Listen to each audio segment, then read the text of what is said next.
Chapter 1. The 3:33.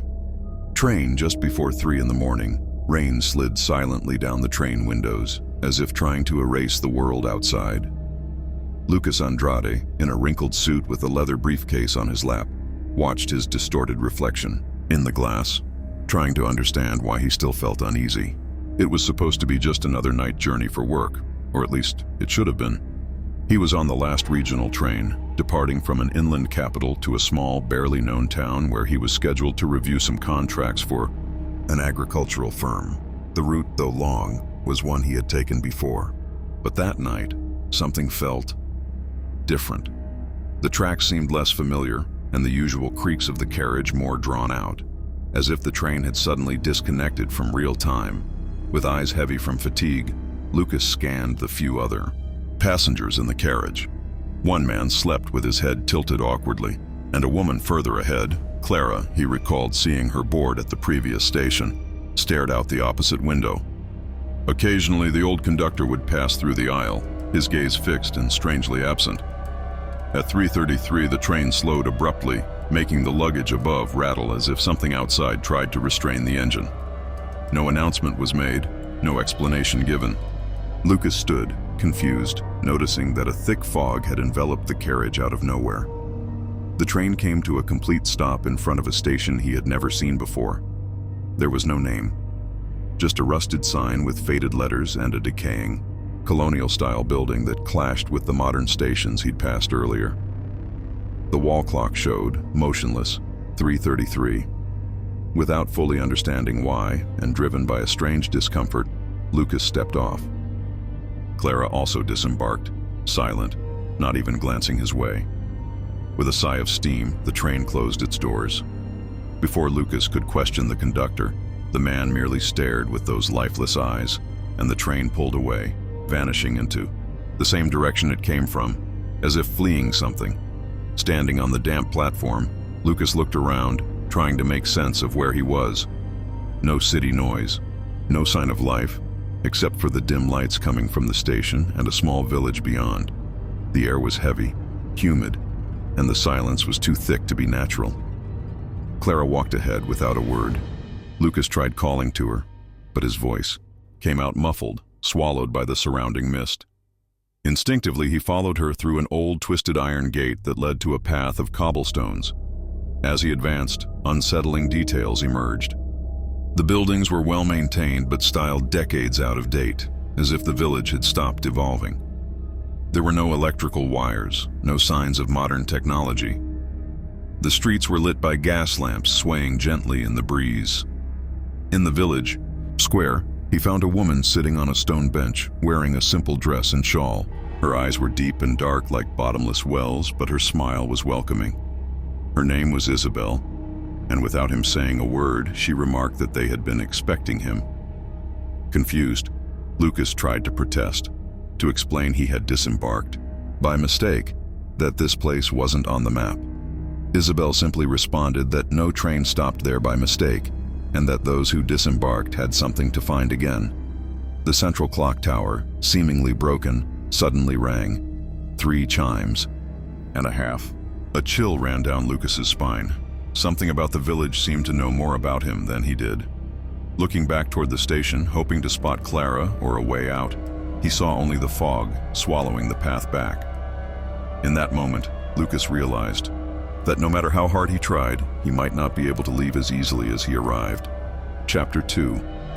The Forgotten Village.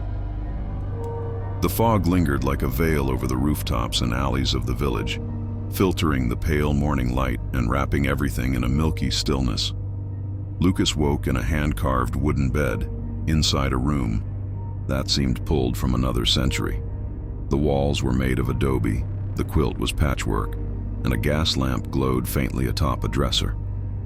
It was clear. This place hadn't seen modernity. For a fleeting moment, he wondered if it was a rustic inn, maybe part of some elaborate tourist experience. But the silence in the hallway dispelled the idea. The house was large, too quiet.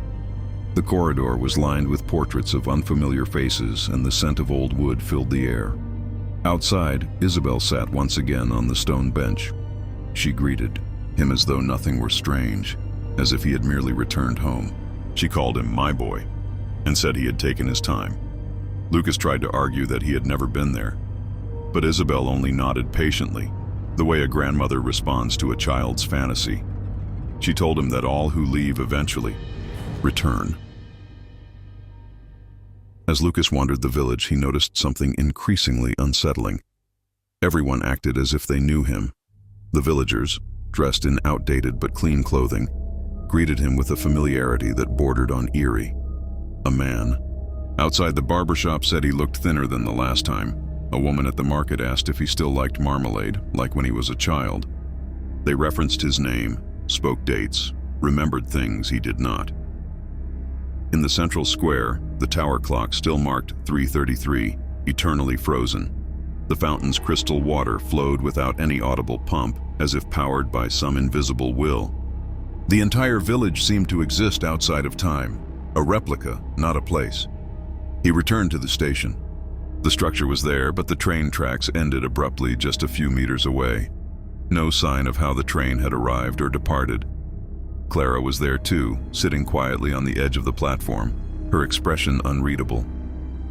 When he approached, she greeted him by name.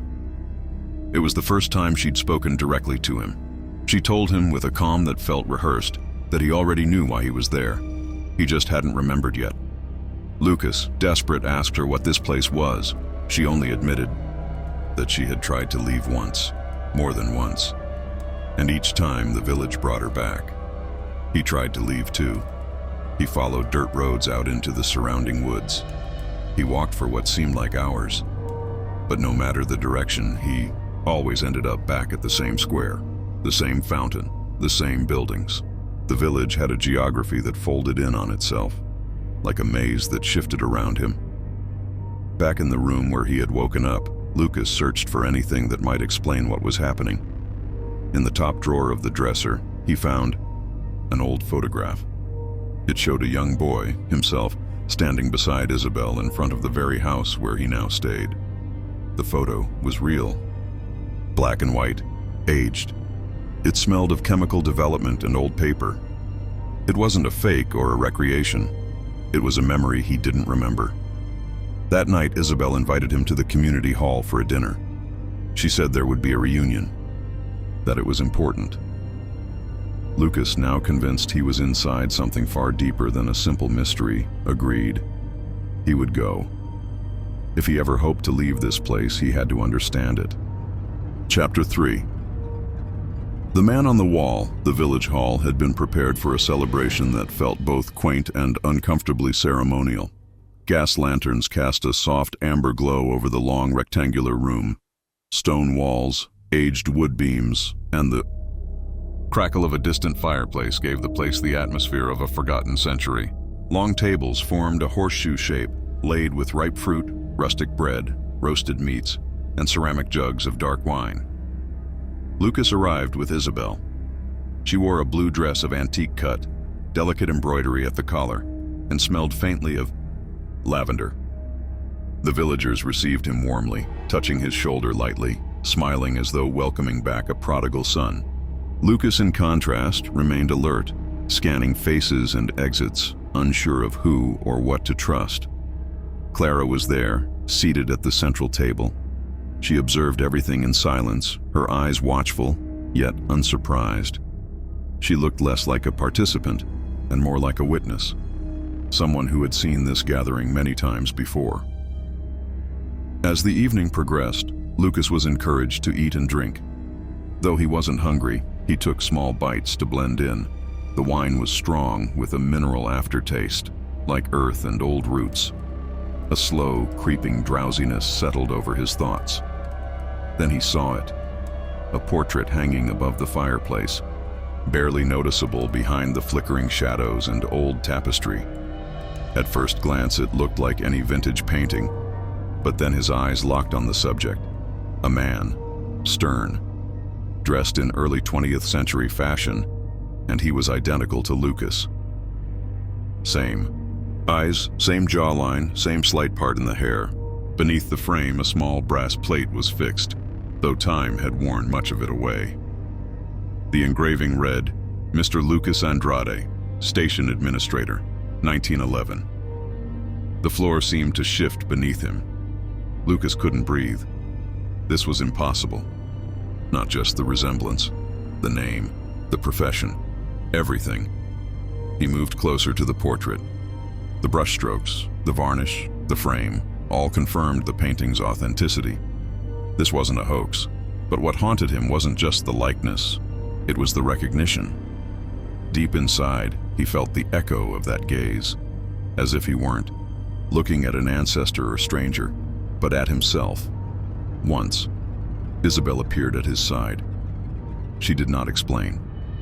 She only spoke softly, saying the man in the painting had once been loved by the villagers, that he had managed the station and kept the community safe. But after he left, the role had remained vacant ever since. Lucas asked how someone who looked exactly like him, with the same name, could have lived there over a century ago. Isabel replied only that time in the village didn't work like it did elsewhere. Some people returned when it was time, not when they chose. Back in his room, Lucas tore through every drawer and cupboard. In one, he found an old folder filled with aged documents, train schedules, hand-drawn maps, letters. Each one was addressed to Lucas Andrade, but the dates ranged from 1909 to 1913. One letter stood out. It was signed only with an M and warned that the last train was approaching, that Lucas had to beware of signs, that time is about to close. Staring into the cloudy mirror above the dresser, Lucas noticed his eyes looked different, darker, like the eyes in the painting. And in that moment, he didn't recall a memory exactly, but something deeper, a knowing. He hadn't stumbled into this place by mistake. He had returned. Chapter 4. The Echo in the Mirror. The night had been filled with restless dreams. Lucas wandered along abandoned tracks in his sleep, wrapped in a fog that grew thicker with every step, chasing the sound of a train that never arrived. In some moments, he saw himself inside the station, not as he was now, but dressed in the attire of a bygone era, with eyes weighed down by responsibility and fatigue. When he awoke, it was with the feeling that his body had truly walked those paths. The station clock, frozen at 3:33, chimed again. Lucas tried to ignore it, but deep within, he knew it wasn't coincidence. That hour, repeated and still, was a symbol. A cell dressed in routine. In the pale morning, Clara waited in the village square. She held 2 steaming cups of a dark herbal tea. She offered one, claiming it would clear the mind. Lucas accepted and studied her closely. She belonged to the village, but her gaze revealed someone else. A trapped soul, perhaps just like him. She led him to a building adjacent to the station, something like an archive. Inside, relics were stored. Old journals, registers, yellowed, newspapers, hand-drawn blueprints. Lucas used a key given discreetly by Isabel the night before to open one of the drawers. In it, he found an antique mirror, framed in twisted iron. The moment he looked into it, he saw more than his reflection. For a brief instant, the mirror showed a different room, an old office, dimly lit, with a desk and a pocket watch left. Open. Behind the desk sat a man writing in a notebook. It was him, but not as he was now. It was Lucas in another time. Clara saw his reaction and calmly confirmed. Some objects in the village preserved echoes. She had seen similar things. The village retained fragments of time, as if it existed between dimensions where past and present brushed shoulders. Among the documents, Lucas found a journal, apparently written by the Lucas in the portrait. It told of repeated events, much like what he now lived. It spoke of a temporal anomaly, of visitors who returned without understanding why, and something called the station cycle.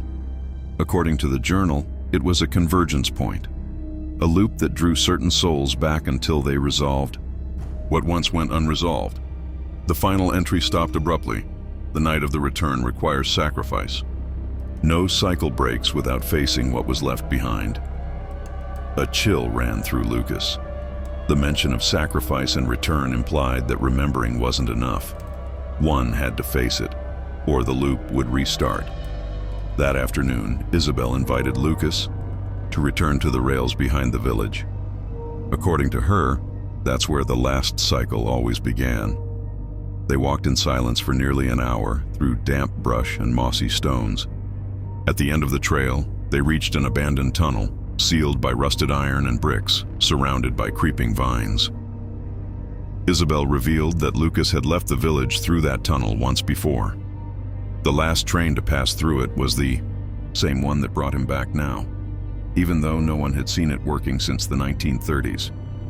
Lucas felt something stir within him, not memory, but a kind of internal echo. The wind through the tunnel, the scent of moss, the iron gate.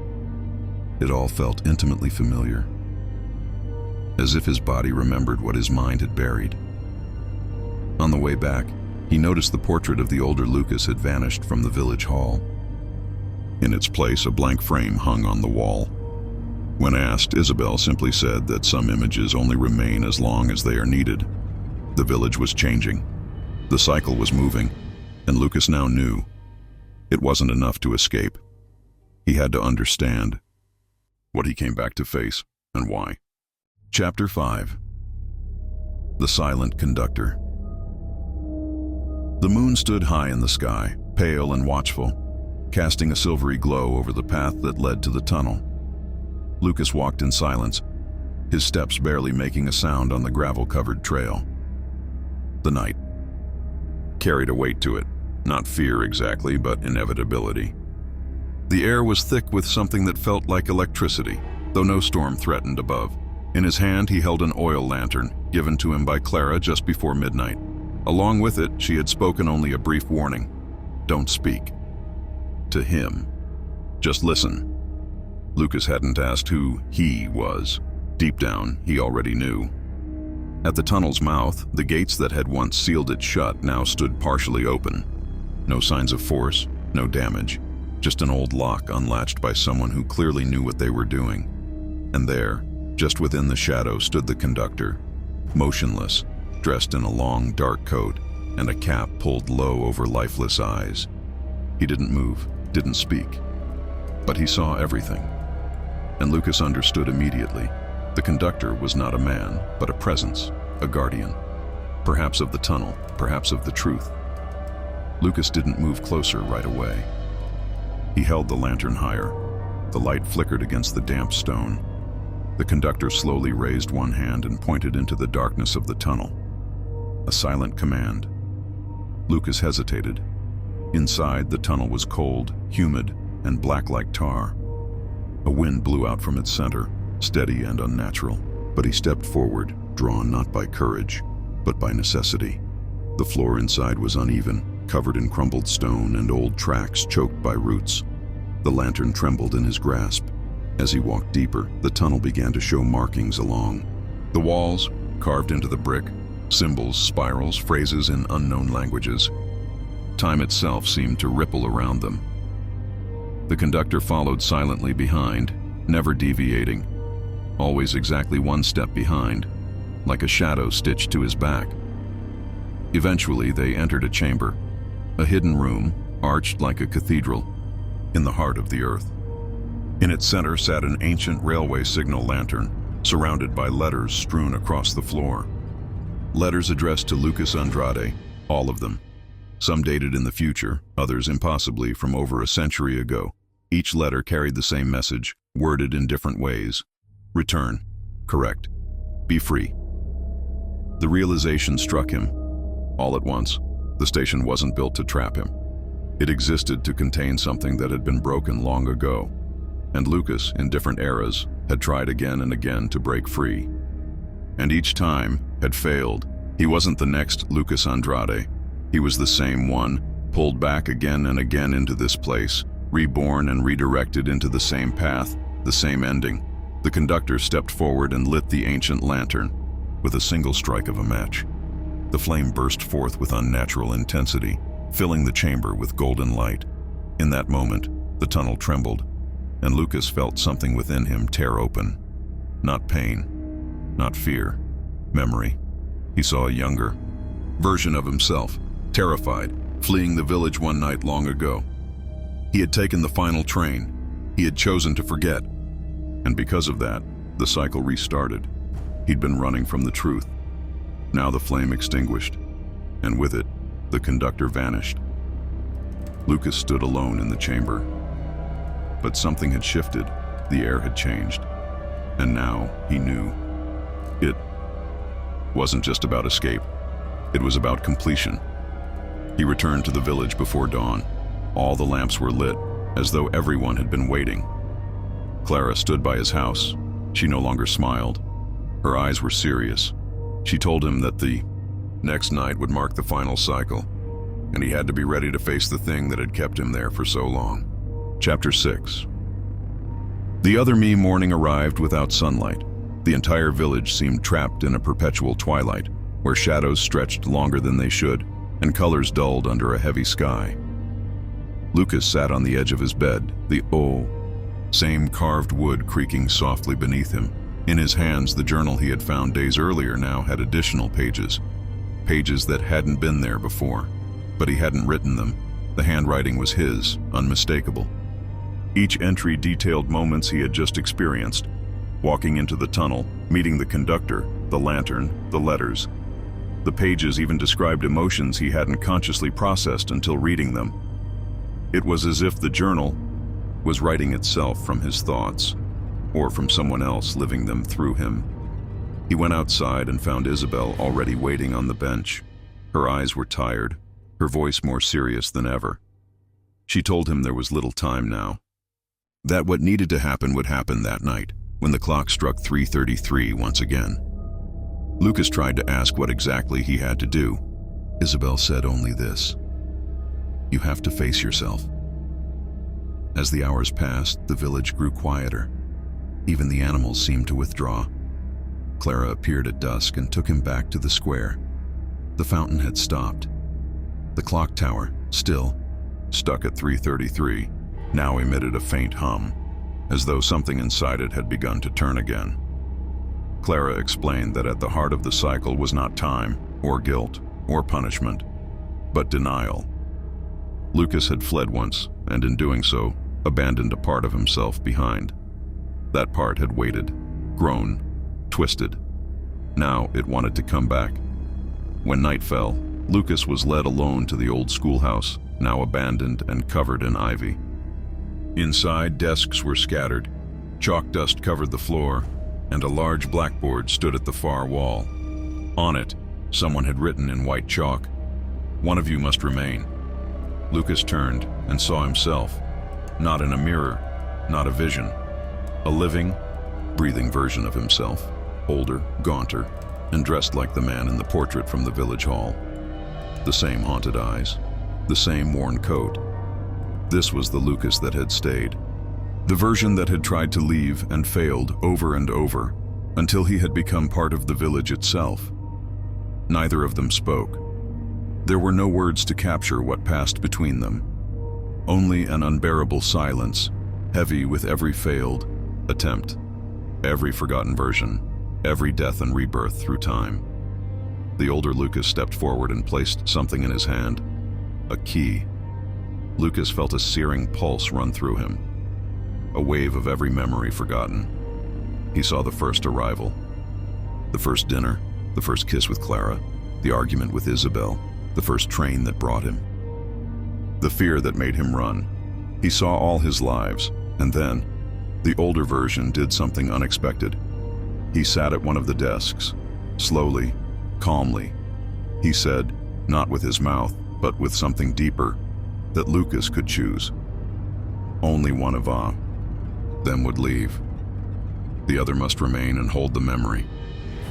Lucas trembled, not because he didn't want to stay, but because he now understood that someone must carry the weight, so the other can be free. The village needed a guardian, a witness.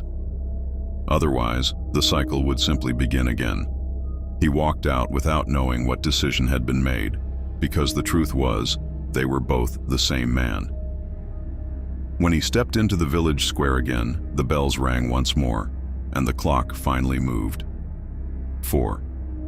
Chapter 7. The cycle closes. For the first time, The village stirred in a different rhythm. The frozen silence that had governed its streets for so long was replaced by a strange anticipation. Lamps flickered, doors cracked open slightly, and the mist that once blanketed the square now thinned, revealing old stones Lucas had never seen. The houses seemed to breathe. Lucas wandered the village with the key still in his hand. It was cold, made of blackened iron, simple yet old, far older than it looked. He didn't know which lock it belonged to, but part of him suspected it wasn't a door it opened. It was a moment. Clara was nowhere to be found. Isabel hadn't appeared since the previous night. The benches were empty. The fountain remained still. Lucas felt like the only living soul, walking through a memory that hadn't decided whether to dissolve or repeat. He followed instinct more than thought, and it took him back to the station. There, everything was just as he remembered from the first night. The faded sign, the rusted rails that led nowhere, the clock above the entrance still showing 3:34, the only proof that something had changed. Inside the station building, a faint light glowed beneath a door marked "Office." He opened it with the key. The room within was dustless, untouched by time. On the desk sat a brass train whistle, a set of old logs, and one final letter placed neatly in the center. It was addressed to Lucas Andrade. He opened it slowly. "You are the last to remember. The station does not hold people. It holds decisions. You've made yours. The train will return tonight, and this time you will know if you are leaving or arriving." Lucas felt something loosen in his chest. Not relief, not exactly. Something closer to acceptance.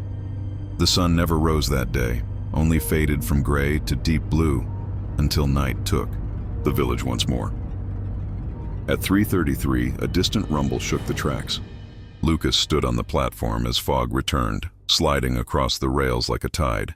A golden light shone beyond the mist. Then the whistle, not loud, but clear. The train was coming. He turned and saw Clara watching from afar. She didn't move to approach. She just smiled, for the first time, truly, a smile that said, "You found it." The train emerged, just as he remembered it, black and heavy, hissing softly. The doors opened. No one stood at the controls. No conductor, no passengers, just space for one. Lucas stepped inside. He didn't look back. Inside, the train was different, brighter, quieter. The seats no longer worn, the smell of dust replaced with something faintly sweet, a scent like dried lavender and warm wood. The whistle blew once more, and the train moved. Through the windows, Lucas saw the village retreating into the fog, slowly, gently, and then a flicker, just for a moment, of the station platform, empty now, but not quite. A man stood there, still, calm, dressed as Lucas had seen himself in the portrait, the one who stayed.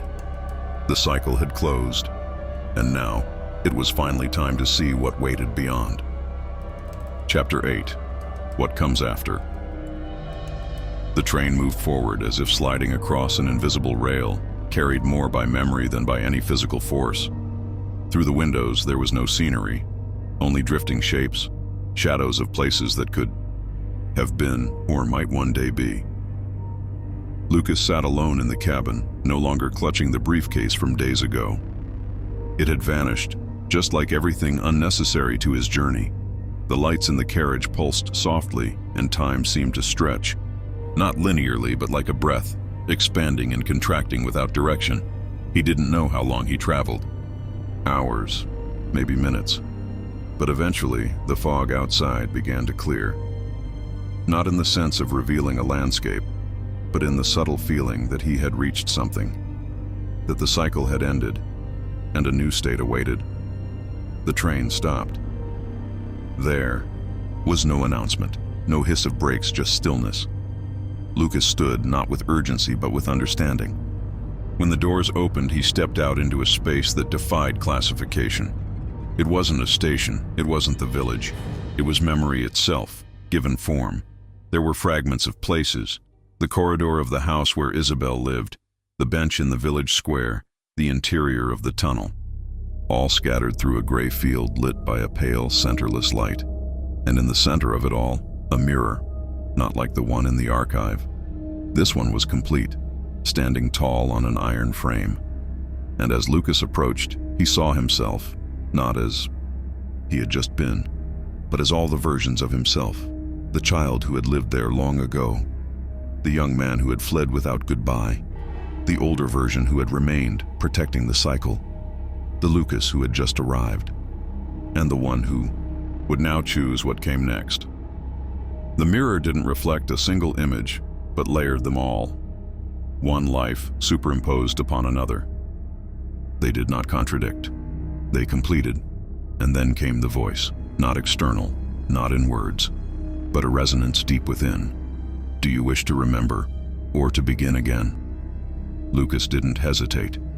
He chose to remember, and in that instant, he saw everything. The first arrival at the station when he was still a child, his first departure, the return, each cycle, each decision, the weight of forgetting, the peace of truth.